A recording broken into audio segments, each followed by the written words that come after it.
Hey there, I want to talk about something that's causing quite a buzz in Arkansas's trucking industry.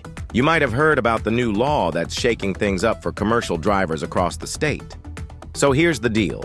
In early 2023, Arkansas lawmakers passed a pretty significant piece of legislation that requires all commercial drivers in the state to demonstrate English language proficiency.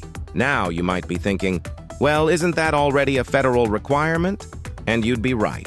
But Arkansas has decided to take it a step further and put some real teeth into enforcing these language requirements. Let me break down how this is actually working on the ground. When commercial drivers are stopped for routine inspections or at weigh stations, law enforcement officers are now authorized to conduct basic English proficiency assessments. These aren't complicated grammar tests or anything like that. Instead, they're focusing on practical communication skills. Can the driver understand basic traffic instructions? Can they respond to simple questions? Can they read road signs and complete essential paperwork?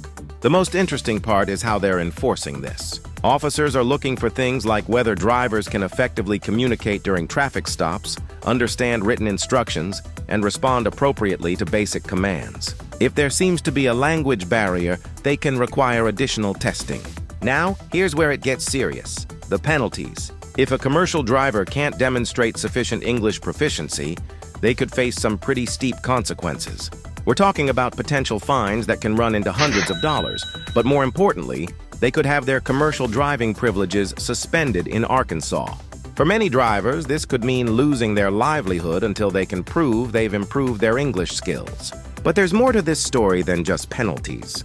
The law has sparked quite a debate in the trucking industry. Some argue it's essential for safety, while others worry it might discriminate against qualified drivers who might struggle with English but are otherwise excellent at their jobs. Many trucking companies are now offering English language training programs to help their drivers comply with these requirements. What makes this particularly interesting is how it's affecting the already challenging driver shortage situation.